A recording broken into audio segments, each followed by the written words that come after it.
Queridos irmãos, amigos, que a graça e a paz da parte de Deus, nosso Pai, e da parte do Senhor Jesus Cristo seja com todos vocês. Estamos de volta com mais um vídeo, não é? Para que nós possamos estar juntos mais uma vez, possamos meditar na palavra de Deus, falar sobre as coisas que estão acontecendo, poder conversar sobre o que realmente importa. Muita gente não se importa, mas nós nos importamos, não é verdade? E o nosso vídeo hoje é sobre Nimrod, Semíramis e Tamuz. Na palavra de Deus, no livro do profeta Jeremias, no capítulo 7, no verso 18, está escrito assim, olhe bem: os filhos apanham a lenha, e os pais acendem o fogo, e as mulheres amassam a farinha para fazerem bolos à rainha dos céus. Um poema babilônico escrito provavelmente no 8º século antes de Cristo, mas referindo-se a uma época muito anterior, cujas pranchetas foram desenterradas por arqueólogos, dão uma ideia da origem e também da evolução da religião pagã. Segundo o documento, no princípio existia um caos aquoso, de onde surgiram os deuses representando a ordem que dimana do caos. Quando se ouve falar de caos, você já se lembra de algumas coisas que você tem ouvido por aí, não é? Mas também nós não podemos nos esquecer que logo no início da Bíblia, da palavra de Deus, diz assim: no princípio criou Deus os céus e a terra. E a terra, dependendo da tradução, se é literal ou não ao hebraico, está dito assim: e a terra tornou-se sem forma e vazia. Havia trevas sobre a face do abismo, e o Espírito de Deus pairava sobre as águas. O interessante é que você não vê nesse relato a criação das águas, o que dá para entender que as águas foram criadas antes desse escrito, desta escritura. E também, quando na hora da porção seca, que foi chamada de terra, não diz Deus, faça-se a terra seca. Não, diz assim: apareça a terra seca do meio das águas. O que nós podemos compreender claramente que a terra estava submersa. Ela foi criada antes, mas nosso assunto hoje não é sobre a criação, mas sim sobre a Babilônia, sobre os deuses babilônicos, sobre Nimrod, sobre Semíramis, sobre Tamuz, como eu já anunciei a semana passada. Mas citei a Bíblia agora por causa do caos. Quando a gente começa a ler as escrituras sagradas, a gente vê logo que a terra que era um caos, era tudo tenebroso, era tudo vazio. Mas o que nos deixa bem animados é quando diz assim: e o Espírito de Deus, Ruach Elohim, pairava sobre as águas. Um desentendimento entre esses deuses. Vocês sabem que estou me referindo a deuses falsos, porque só existe um único Deus verdadeiro, não é? Voltando a dizer o que ia dizendo agora, um desentendimento entre estes deuses leva Marduk, deus babilônico por excelência, a consentir em travar batalha com a condição de ser elevado acima de todos os demais deuses. Ele se arma para a luta. Ele coloca um relâmpago sobre a face e vestindo-se de uma chama ardente, está pronto. Tece uma rede para com ela aprisionar o monstro Tiamat e toma os 4 ventos para que nada lhe escape. Você vê falar de Tiamat muito em desenhos animados para criança há mais de 15 anos atrás, mais de 20. Já se falava sobre esses monstros que eu diria apocalípticos, não é? Ou quando você vai fazer um estudo profundo, um estudo realmente valioso sobre o Espírito Santo, olha, me perdoem, sobre o Anticristo, você vai ver esses nomes, vai encontrar esses nomes nos escritos talmúdicos, ok? O que faz, então, Marduk? Ele é transportado por um furacão, aproxima-se de Tiamat, lança-lhe uma tempestade e depois atravessa-o com uma lança. Com a metade do corpo do monstro, Marduk cobre o céu e, para lá manter as águas aprisionadas, coloca um ferrolho e um guarda. Seria este o firmamento das águas superiores. Em seguida, coloca no céu as estrelas, os planetas, a lua e o sol. E com a outra metade do corpo de Tiamat, ele forma a terra, que recobre o mundo subterrâneo. Eles tinham uma mente fértil, não é verdade? Finalmente, o vitorioso deus babilônico forma os homens com sangue, talvez mesmo com seu próprio sangue. A finalidade precípua desse poema, vejam que eu estou falando de um poema babilônico, que hoje soa de maneira tão primária e tola aos nossos ouvidos, é colocar Marduk acima de todas as outras divindades. Essa é a finalidade do poema. E eles criam assim a hegemonia universal em proveito da Babilônia. E, de fato, meus amados, esse falso Deus recebeu um culto especial em todo o mundo antigo, na qualidade de dono e senhor. Dono e senhor, como, aliás, é o significado do seu nome mais popular. E você sabe qual é o nome mais popular dele? Baal. Baal. Quantas vezes você vê esse nome na Bíblia Sagrada, não é verdade? Vários autores de obras de demonografia designaram-no como potência infernal e general-chefe das hostes malignas. Babilônios e caldeus o adoraram como Deus supremo e a ele chegaram a oferecer sacrifícios humanos, particularmente o de crianças.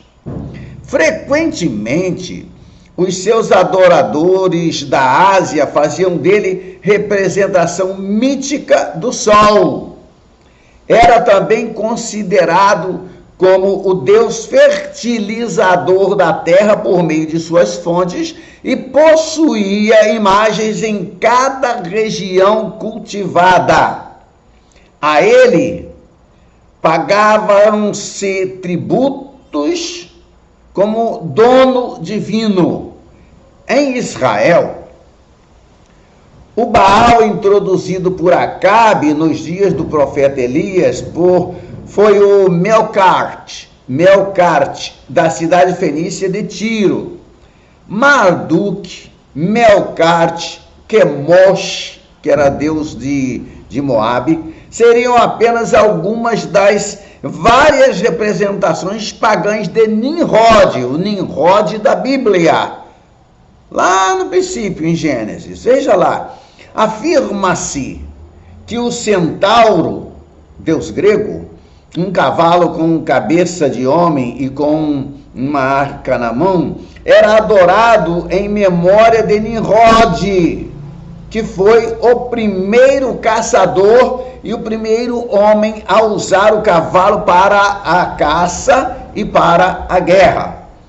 O famoso rei de Babilônia, segundo a religião desta ímpia, só se pode falar assim, desta ímpia cidade, casou-se com Semíramis, a mesma Astarte, ou Astarote, ou Istar, ou Afrodite, Vênus, Diana e vários, vai por aí adiante. São muitos nomes dados à mesma deusa.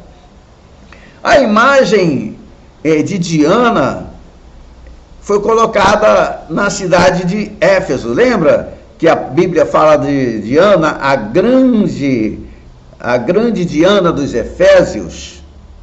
Tinha ali um grande templo erigido a ela, e na sua cabeça tinha uma coroa com torres, que representava a mesma mulher, e era adorada como a deusa da fortificação, por isso as torres, e também pelo fato de ter sido ela, isso na ideia deles, né, gente? Não se confundam. A primeira a fortificar Babilônia com muros e torres. Astarte é a Istar da Babilônia, a deusa da estrela matutina, a Vênus da guerra e do amor. Deusa do amor, Astarte patrocinava a volúpia e a fecundidade. Foi dotada de uma personalidade tão rica que muitas outras deusas acabaram fundindo-se nela, de tal modo que pode a Bíblia falar de Astartes, no plural, para designar todas as divindades femininas locais. No entanto, a Escritura não desconhece que a Astarte foi a deusa tipo, a rainha do céu, exercendo em todos os tempos seu poder sedutor sob o temperamento feminino. Mais tarde você vai ver, ainda não neste vídeo, não hoje, mas em vídeos mais para frente, que a Igreja Católica se arroga o direito de dar o título de Rainha dos Céus a Maria. Olha aí quem é a Rainha dos Céus, viu? Como é que eles... Me entenderam? Vamos ver mais tarde.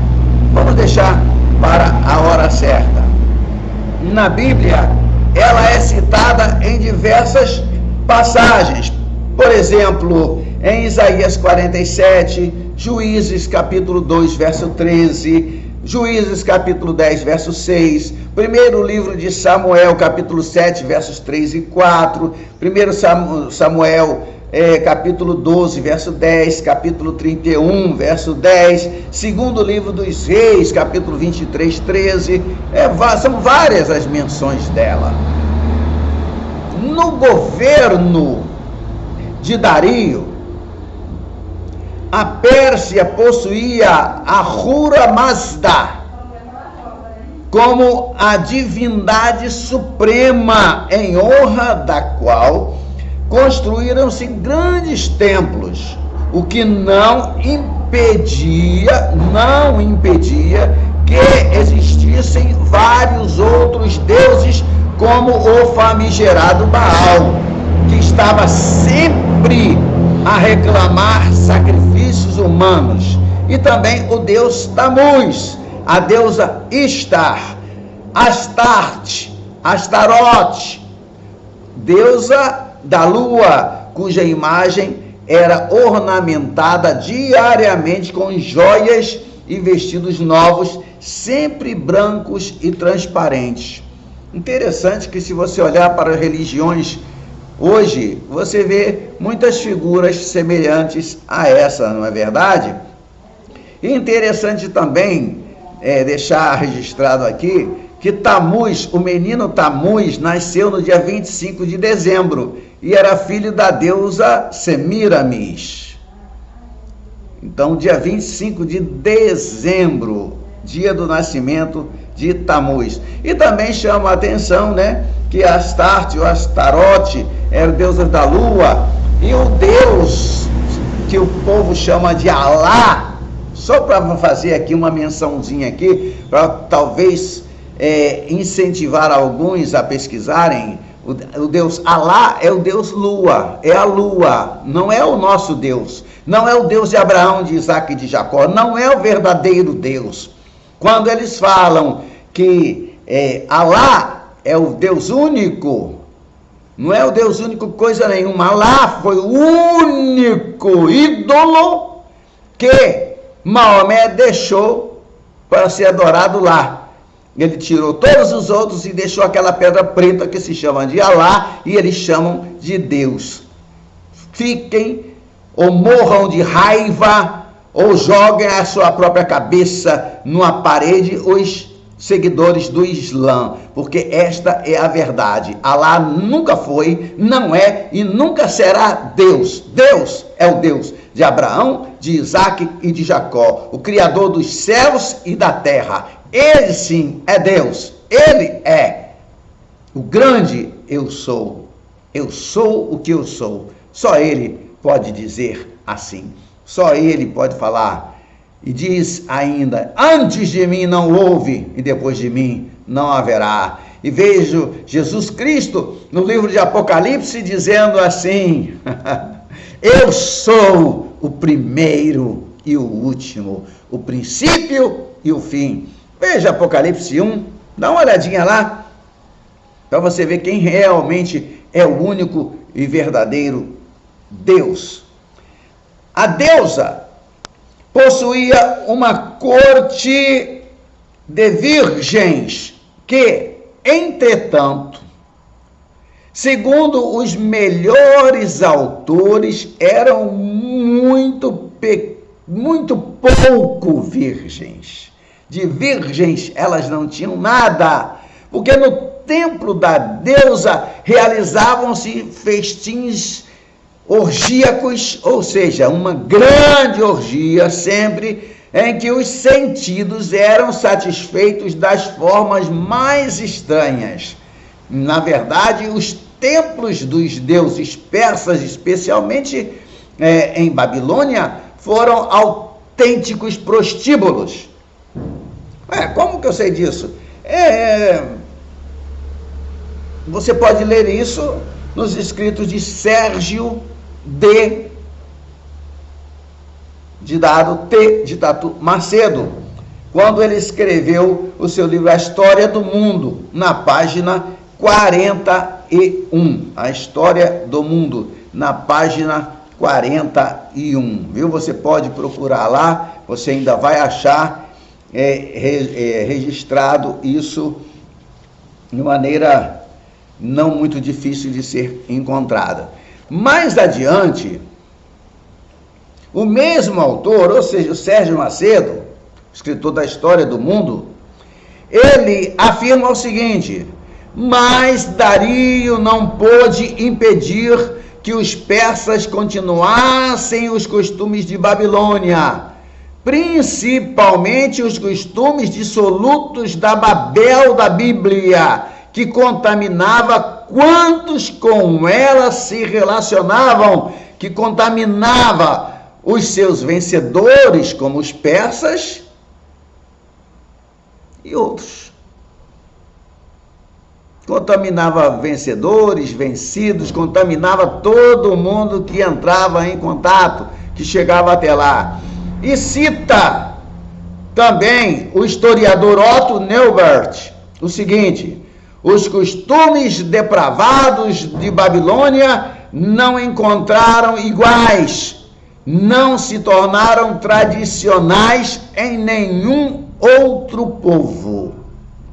Agora, falando dos fenícios, os fenícios, ancestrais dos atuais libaneses, os fenícios são os ancestrais dos atuais libaneses, presta atenção lá no Oriente Médio, viu? Dos atuais libaneses.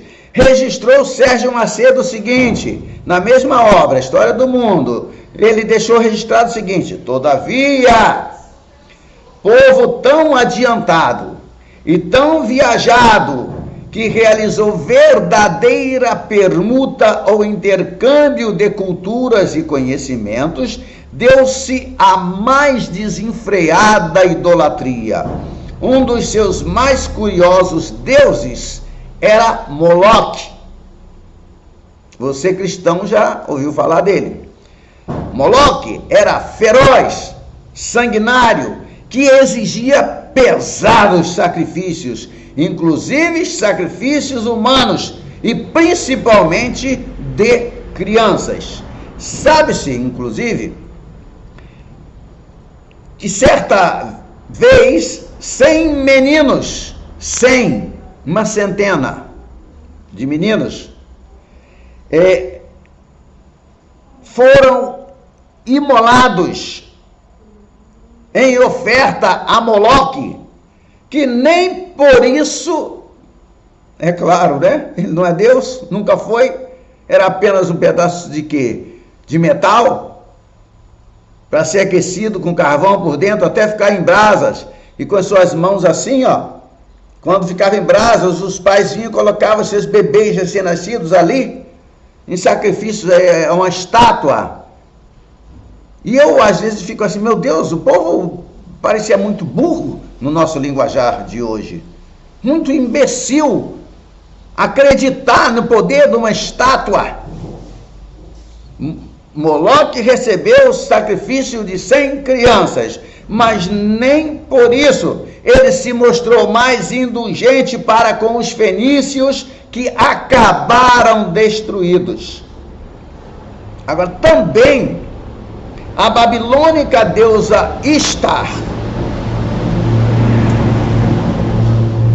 que presidia a fecundidade, foi adotada por esse povo que preparava os seus mortos para a eternidade, tal qual os egípcios, pois escavações realizadas em Gebal em 1923 revelaram belos sarcófagos e algumas múmias.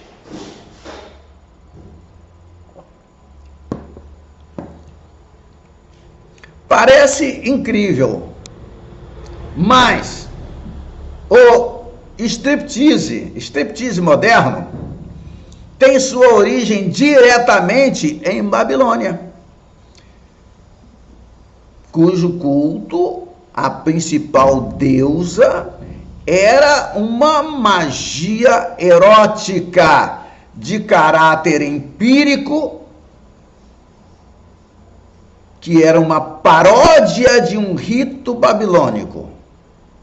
A deusa Ishtar se despindo. Esse rito desenvolveu-se sob a forma de um striptease em certos templos da Babilônia, mas com um valor sagrado. Representava a visita da deusa aos infernos, certamente. À medida que descia os círculos do inferno, os degraus do inferno, à medida que ela se aprofundava mais em direção ao centro do inferno, ia despindo suas vestes. E este rito dançado simbolizava o amor, que era liberto gradativamente de suas aparências, ou seja, amor falso, amor narcisista e seus artifícios, exatamente para explodir no total, nu e puro. Muitas destas sacerdotisas chegavam ao, vamos dizer assim, ao espasmo durante a cerimônia. Estes espasmos que explodem no fundo erótico, no fluido erótico, localizam-se em diversos pontos do corpo. Isto nós temos registrado no Dicionário do Fantástico, Planeta Especial, editora 3, página 107, ok? É de lá que vem a minha referência para citar tal fato. Tammuz, que era o Deus que morre e ressuscita. Muito interessante, não é? O Deus que morre e ressuscita. Tammuz. Nasceu em 25 de dezembro. Da união Nimrod Semiramis nasceu Tammuz, mas com um detalhe significativo: a deusa Semiramis permanecerá virgem. O que você acha, meu irmão? O que você acha, meu amigo? A deusa Semiramis, depois de dar à luz a Tammuz, que era o Deus que morre e ressuscita, permanece virgem. Você se lembra de alguma coisa? Traz algo à sua memória?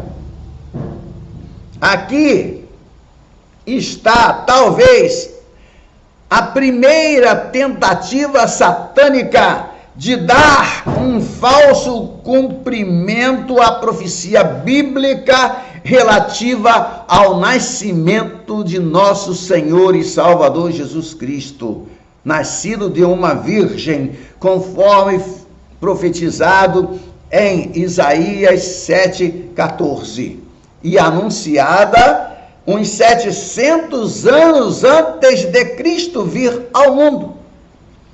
Na Bíblia do padre Matos Soares, traduzida da Vulgata Latina, registrou-se a versão grega de Tammuz, que também é chamado de Adonis. Deus grego, Adonis. Tammuz é o tipo do Deus que morre e ressuscita, personificando as forças vivas da natureza. Ele morre com os calores estivais e ressuscita com a primavera. Era conhecido em Sumer, segundo alguns, cerca de 3.000 anos antes de Cristo. Mas consta, todavia, como filho do casal fundador de Babilônia logo após o dilúvio, Nimrod e Semiramis. Penetrou posteriormente em outras nações e até mesmo no recinto do templo em Jerusalém. Veja como está na palavra de Deus em Ezequiel, capítulo 8, versos 14 a 18. Se você quiser, me acompanhe aí. Ezequiel 8, versos 14, 15, 16, 17 e 18. Está escrito assim: e levou-me à entrada da porta do templo, que se acha no lado do setentrião, e eis aí as mulheres sentadas, chorando a Tammuz. Ele me disse: viste, filho do homem, verás abominações ainda maiores que essas. e levou-me ao átrio interior da casa do Senhor.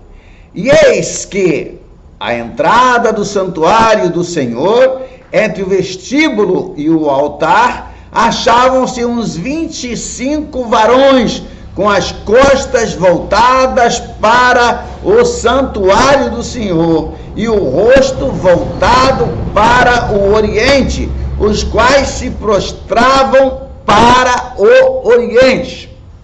E disse-me: viste, filho do homem, porventura será coisa de somenos para a casa de Israel, ou melhor, para a casa de Judá, perpetrar as abominações que são cometidas neste lugar, que encheram o país de violências e voltaram a irritar-me? Eis que levam o pâmpano ao nariz. Algumas Bíblias dizem o ramo ao nariz.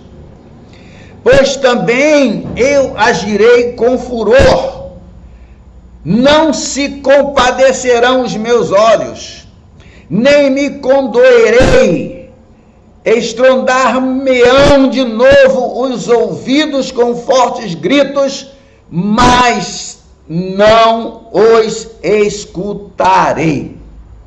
Só você conferir aí na referência que eu dei.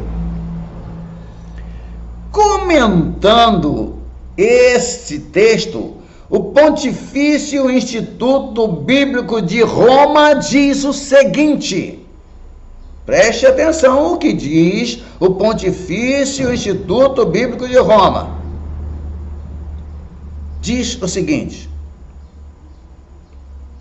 abre aspas: parece que os 25 eram representantes das 24 classes sacerdotais, juntando-se o sumo sacerdote, ainda que o caráter sacerdotal deles não seja expressamente indicado.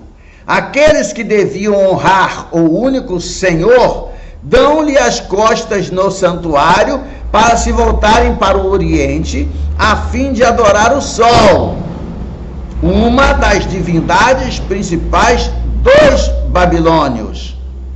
Fora restaurado o seu culto abolido por Josias, conforme descrito no segundo livro de Reis, capítulo 23, verso 11.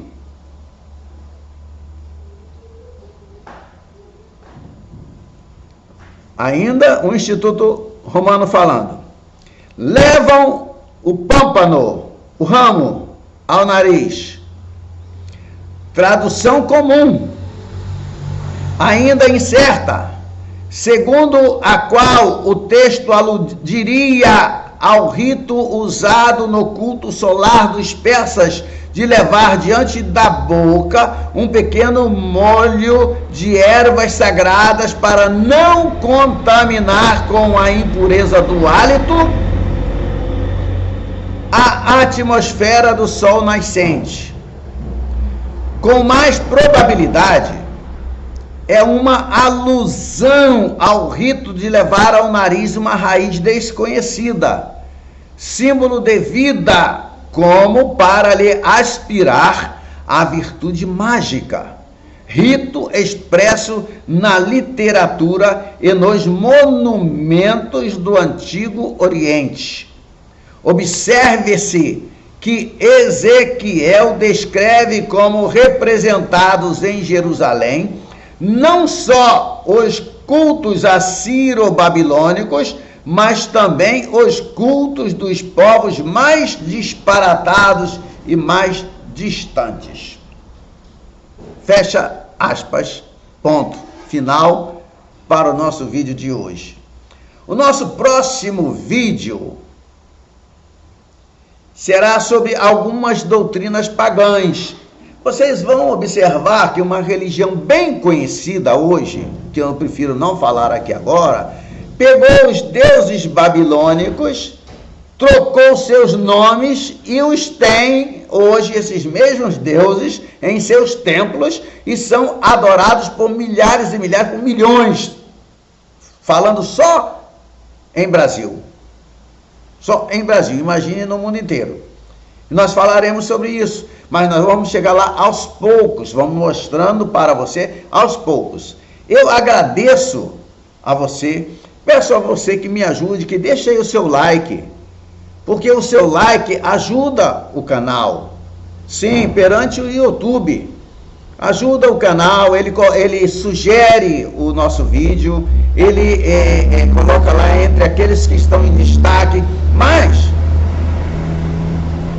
se o YouTube não vir, o Google não vir que você gostou, que você deu o seu like, que você não comentou, ele vai deixando de lado, vai deixando para lá e o canal acaba sendo prejudicado. Nos ajude, compartilhe, passe para amigos.